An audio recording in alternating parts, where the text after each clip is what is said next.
I mean, the first real punch to the face for me about transition happened when I gave my BlackBerry back, right? And what I realized very quick was, and at first it was detrimental to me and emotional to me, is that I can vividly recall almost every dinner I had when I got home from work at 5:30 or 6.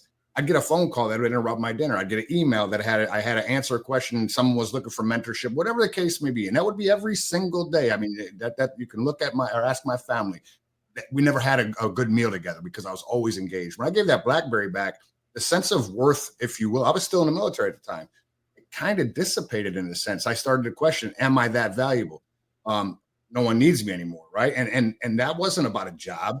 That was an emotional reckoning, right? I was like, oh my goodness, right? No, it hit me for about 2 days where I was considering my value, but I had to really think to myself. I remember sergeants major that were my mentors, chief master sergeants and colonels that were my mentors. And then when they left the position or left the military, I wasn't calling them anymore, not because I didn't like them, but they had no keys to the success of my career anymore. And when you're in the military, you're not thinking about employment with a company. You're thinking about my next assignment, the next promotion, and that's a real thing. And I had to actually just get over myself and realize that it's not that they don't like me, but I'm no longer going to review their NCOER or write their award or call somebody, even though even now to this day, I still have good connections within the military and still try to navigate for people. I know I advocate for them as they're still trying to make their successful journey through the military.